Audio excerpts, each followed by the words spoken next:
dimanapun Anda berada sekarang, studi apapun yang Anda geluti, silakan belajar.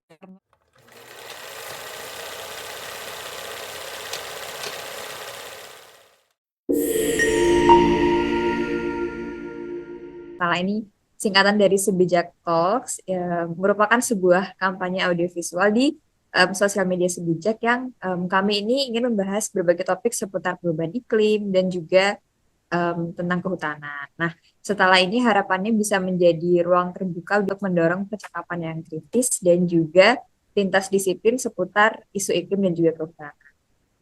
Di episode yang pertama ini, setelah mengangkat tema dari Forum Dunia ke Hutan Lokal, Aksi Anak Muda untuk Perubahan.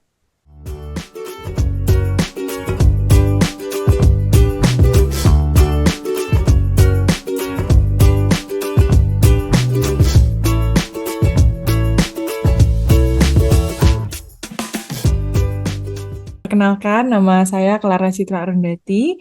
Benar, pada tahun lalu, 2024, saya mendatangi World Forum Flagship Event di headquarter FAO di Roma, Italia. Itu mewakili IFSA, International Forestry Student Association, dan juga World Forum Indonesia gitu. Nah, sekarang saya aktif sebagai director untuk WFF Indonesia.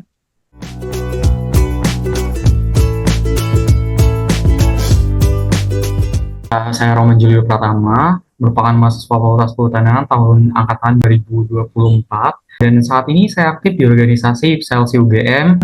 Selain itu juga saya terlibat di beberapa kepanitiaan, dan yang ongoing sekarang adalah di proyek penanaman kawasan hutan dengan tujuan khusus Getas. Kemarin berkesempatan untuk mengikuti Rainforest Youth Summit Race 2025 di Kucing, Sarawak. Jadi dilaksanakan pada tanggal 18 sampai 20 Juni tahun 2025. Di sana saya berperan sebagai delegasi dari IPSA, khususnya dari IPSA LC UGM, sekaligus sebagai fasilitator untuk workshop Room 2.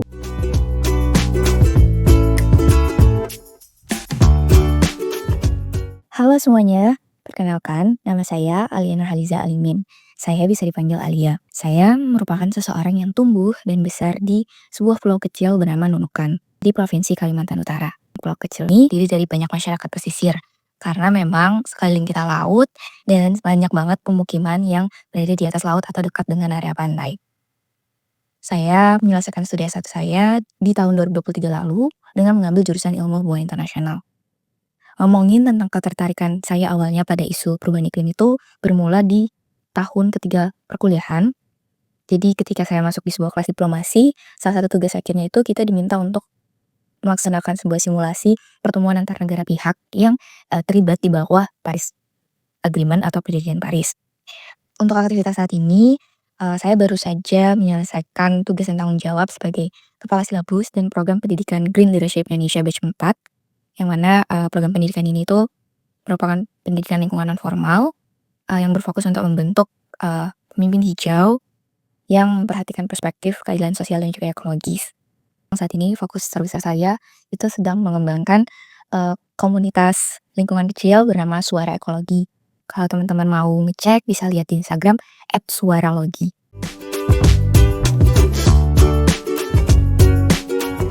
Untuk perjalanan saya sendiri dan konferensi WFF itu dimulai ketika saya menjadi salah satu liaison officer-nya IFSA atau International Forestry Student Association tadi untuk WFF. WFF sendiri itu adalah youth forum yang dibentuk oleh FAO, jadi Badan Pangan Dunia.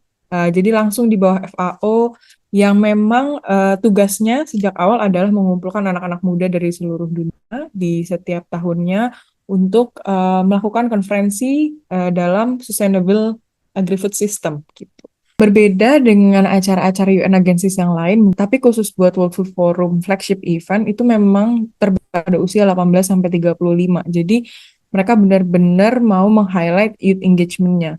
Nah, ketika itu saya jadi liaison officer-nya IFSA, saya diberikan mandat dan arahan dari teman-teman WFF pusat untuk ayo dong bikin cabangnya WFF nih di Indonesia gitu.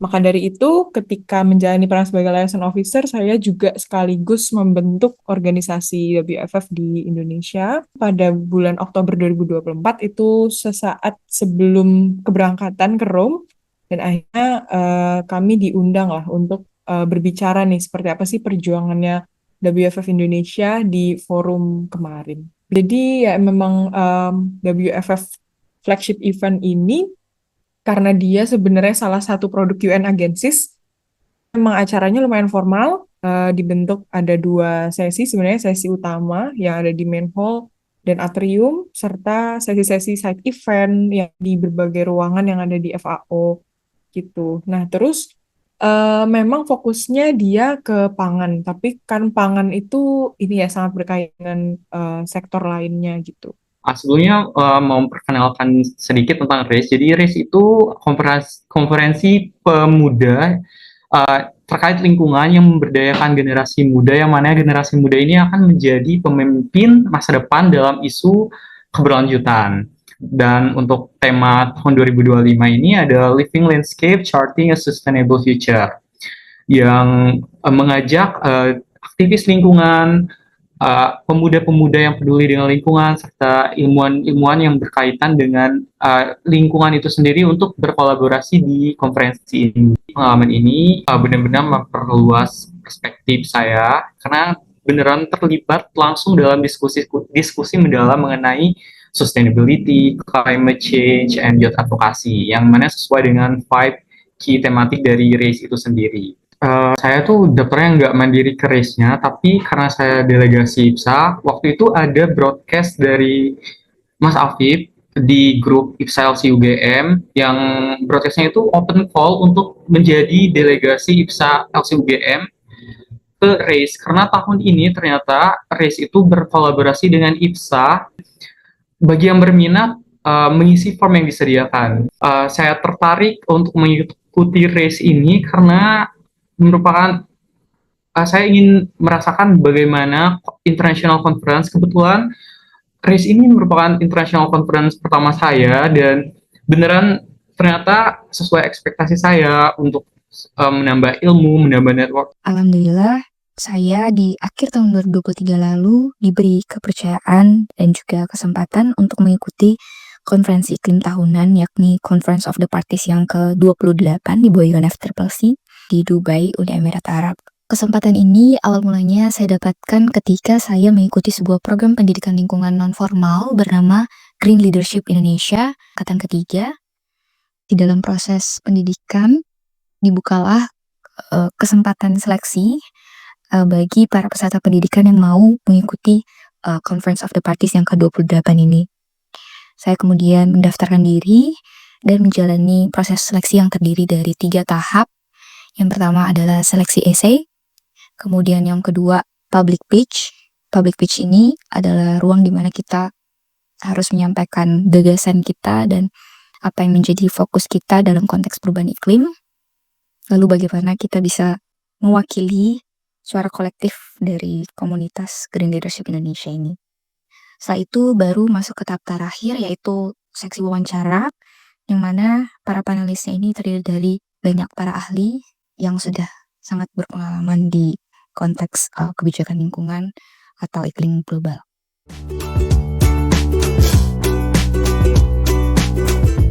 Satu hal yang paling ngena karena waktu itu aku berangkat sebagai mahasiswa kehutanan adalah walaupun kehutanan itu biasanya kalau di sistem pangan agak di nomor 2 kan. Kayak kita selalu selama ini punya problem, kita mau pilih hutan atau mau pilih pangan. Tapi ternyata di forum kemarin banyak loh anak-anak muda tuh yang udah aware bahwa hutan tuh sepenting itu untuk eksis dalam persentase tertentu dan berbagai bentuk serta skema gitu. Jadi kemarin happy-nya adalah ternyata orang kehutanan di dalam diskusi pangan itu dipan loh. Maksudnya suara kita benar-benar dengerin karena kita dianggap paling expert untuk bisa mendapatkan solusi dari gimana sih agri-food system itu bisa tahan terhadap perubahan iklim gitu. Karena memang hutan adalah kunci gitu. Jadi kemarin yang paling didapat justru itu sih. Aku pikir kayak aku bakalan ngangoh. bakalan agak bingung dengan acaranya karena aku orang kehutanan, nggak terlalu in banget di pangan dan pertanian, tapi ternyata enggak gitu. Jadi itu sih Mbak yang paling aku dapat ya. Jadi ada waktu itu di plenary room tuh ada semacam film dokumenter yang berjudul No Monastery, No Village. Jadi direkturnya itu namanya Tassila Zom. Dan kebetulan Tassila Zom ini juga speaker di workshop room yang aku jadiin yang aku berperan sebagai fasilitatornya. Nah, di Tassila Zom itu film dokumenter tentang masyarakat adat di Halzi, Nepal, yang mereka itu masyarakat itu merupakan masyarakat adat yang berdampak terhadap perubahan iklim. Dan itu masyarakat di sana sangat anxiety terkait keberlanjutan dari kampung dan kehidupan mereka. Nah, karena adanya anxiety tersebut, climate anxiety itu ternyata benar adanya, dan climate anxiety itu rasa takut yang terhadap masa depan bumi. Instead kita dijadiin kelemahan karena rasa ketakutan itu, tetapi situasi ini menjadikan climate anxiety itu sebagai kekuatan yang bisa mendorong aksi terkait perubahan iklim itu sendiri. Juga, Tashi Alzom itu merupakan aktivis lingkungan yang dari Nepal. Dan kebetulan juga yang seperti yang saya bilang, dia juga direktur dari dokumenter itu. Nah, apa sih yang kita dapat dari Tashi Lazom tersebut? Yang pertama, bagaimana kita melakukan storytelling berdasarkan ketakutan dan untuk menyadari dan memproses emosi, lalu kita salurkan ke dalam bentuk cerita yang cerita tersebut dapat menyampaikan suatu pesan. Pesan tersebut adalah pesan-pesan terkait perubahan iklim sendiri. Dari semua hal yang saya dapatkan lewat konferensi tersebut, ada satu hal yang paling membekas di hati saya. Momennya pada saat itu saya ikut dalam sebuah forum LCIPP disebut sebagai Youth Roundtable Dialogue. Di sana kita diminta untuk menjawab beberapa pertanyaan diskusi. Yang pertama, mengidentifikasi apa sih yang menjadi tantangan kita dalam membangun resiliensi melalui pemahaman, khususnya di tingkat tapak. Kita juga diminta untuk merumuskan rekomendasi atau tindak lanjut apa yang bisa kita tawarkan untuk meresponi situasi atau kondisi tersebut. Satu poin atau keluaran yang menurut saya sangat membuka mata saya, yakni disebutkan bahwa sampai saat ini belum ada satu bahasa yang sama yang bisa kita gunakan untuk membangun pemahaman terkait perubahan iklim di semua kelompok masyarakat. Membawa isu perubahan iklim itu tidak harus selalu dengan bahasa yang sangat ilmiah dan akademik, tetapi yang paling penting adalah bagaimana itu bisa diterima dengan baik dengan kondisi atau situasi si penerima tadi. Oleh karenanya, penting sekali untuk menyesuaikan dengan latar belakang serta kondisi atau situasi si penerima. Contohnya, ketika kita ingin transfer pengetahuan ke masyarakat rural di Indonesia, mereka akan lebih lekat jika kita membawa narasi yang berangkat dari bagaimana musim pancaroba bisa mempengaruhi produktivitas mereka. Mungkin lebih bisa menerima dan memahami, oh ternyata ini adalah bentuk atau efek dari perubahan iklim.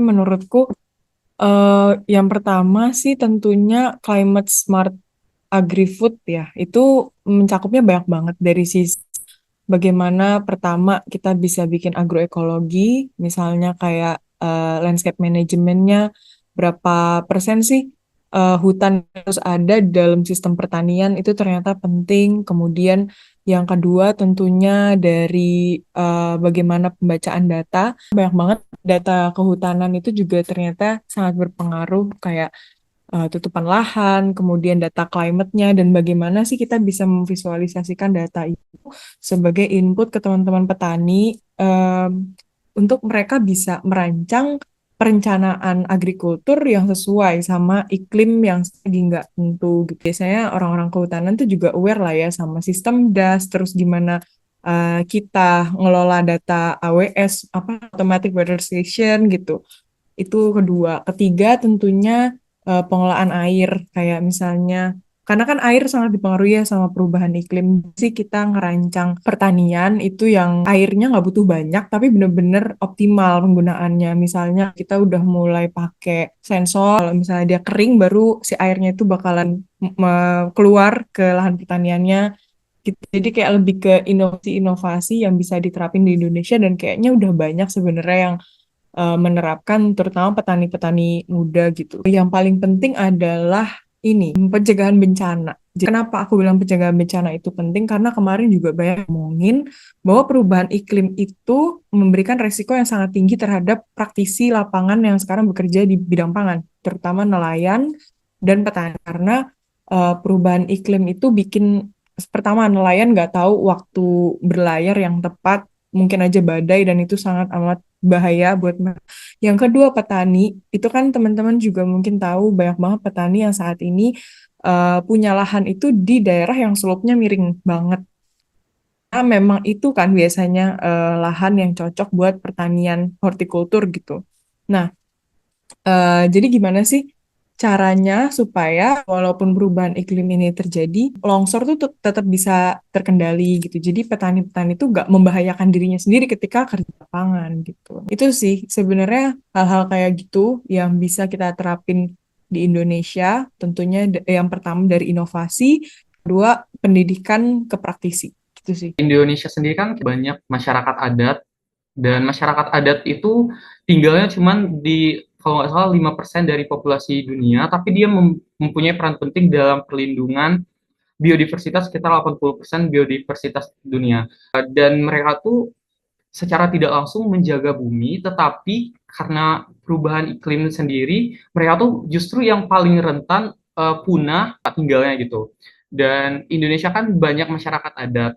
Menurut saya, seperti climate anxiety tadi, bagaimana kita mengubah emosi ketakutan tadi menjadi storytelling itu dapat banget kita terapkan untuk pemuda-pemuda di Indonesia, bagaimana menyuarakan anxiety dari masyarakat adat tersebut untuk gimana pemuda itu dapat berperan dalam menjaga perubahan iklim dunia gitu, Mbak. Ada banyak sekali inspirasi-inspirasi yang saya dapatkan selama konferensi tersebut. Karena secara khusus saya memiliki ketertarikan besar untuk berkontribusi dan mendorong pendidikan lingkungan atau informal di kelompok anak-anak.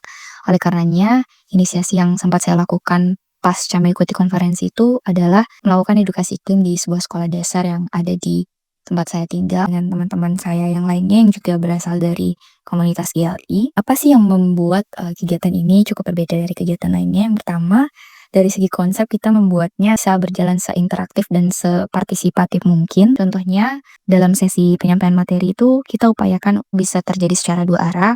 Tujuannya tidak lain untuk melatih proses berpikir mereka agar lebih kritis. Saya bisa melihat mereka sangat antusias. Beberapa dari mereka mengaku bahwa ini adalah kali pertama bagi mereka bisa mendapatkan akses untuk mempelajari isu perubahan iklim secara lebih mendalam.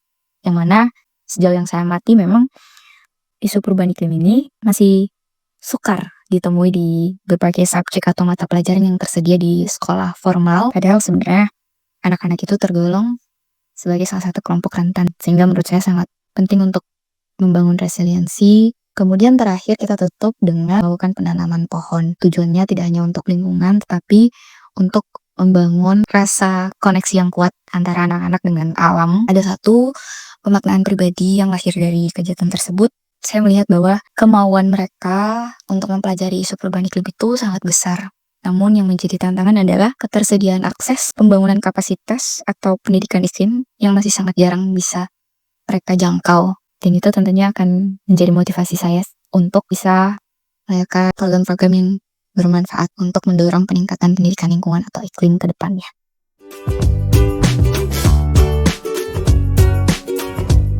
Dari dulu sih pengennya tetap ikut UNFCCC COP ya. Menurutku adalah salah satu acara yang paling impactful saat ini dan beneran menghasilkan sebuah national agreement yang tentunya akan digunakan di berbagai sektor. Cuman kayaknya memang karena acaranya sangat limited. Yang saat ini dipersiapkan dengan realistis sih ya justru WFF Flagship tahun 2025 gitu. Karena kita di situ juga bakalan bawa tema yang agak beda sama tahun lalu. di tahun ini tuh kita mau bawa dua besar.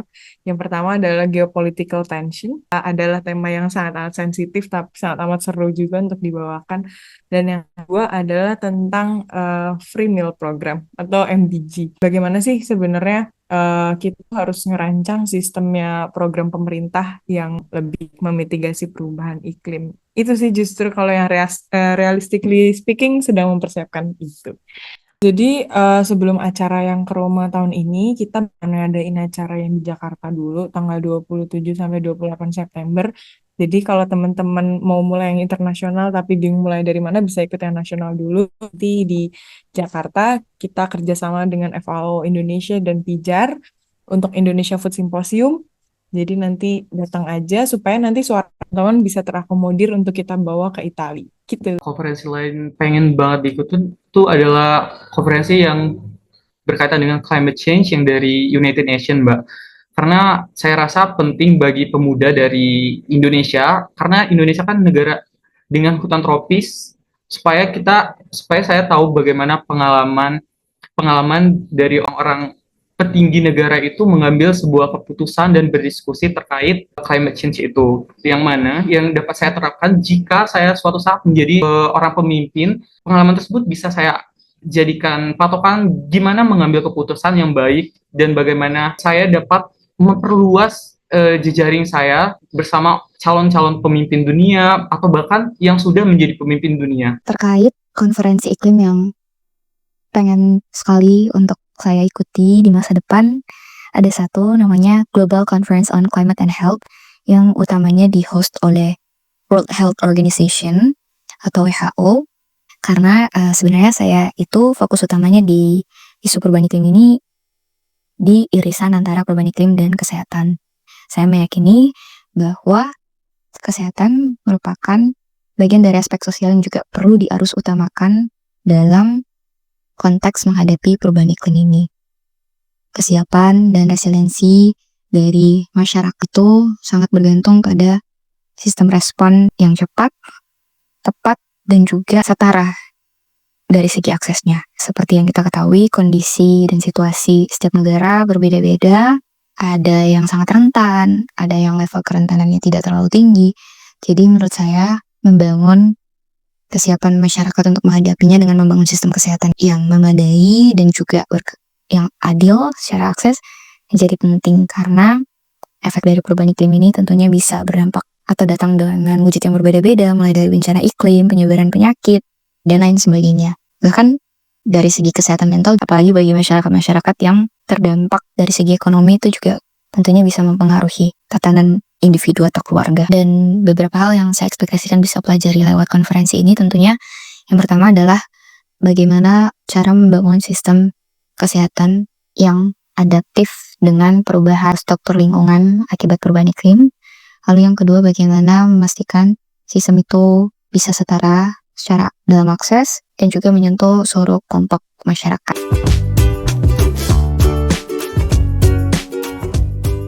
Learn sih, belajar sih menurutku. Itu aja satu kata. Soalnya yang lihat semua sektor tuh benar-benar terimpact sama perubahan iklim. Jadi apapun, dimanapun Anda berada sekarang, studi apapun yang Anda geluti, silakan belajar. Karena itu beneran beresiko buat kita dan anak-anak Anda dan cucu-cucu Anda. Karena yang aku lihat sekarang ada beberapa udah yang kayak udah nggak peduli, ya udahlah ntar juga kiamat, atau ya udahlah itu bukan bagian kita sih gitu. Enggak, itu bagian kalian gitu. Jadi kayak do something, sekecil apapun do something.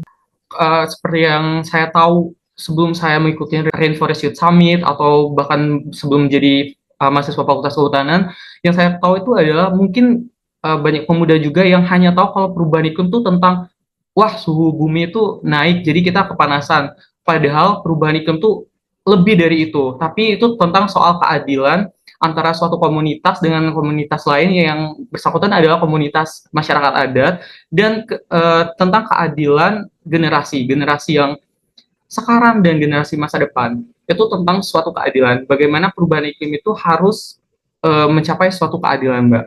Nah, terus karena kita pemuda itu tidak tunggu harus punya gelar atau punya titel untuk bertindak, contohnya apa yang Tasya bilang, ternyata pemuda itu dapat bertindak dari proses emosi menjadi storytelling yang dapat didengar seluruh dunia.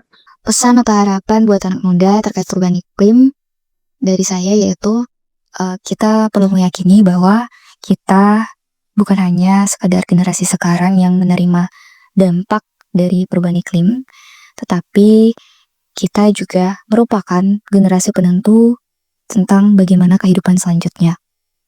Karena kita adalah salah satu faktor determinan, oleh karenanya penting untuk kita selalu memaksimalkan kontribusi kita lewat peran kita dan pilihan-pilihan yang dihadapkan kepada kita setiap harinya. Kita perlu menciptakan kebijaksanaan atau wisdom dengan cara membiasakan pengambilan keputusan selalu melibatkan aspek lingkungan dan tidak hanya berorientasi pada kesejahteraan manusia, tetapi juga aspek non-human.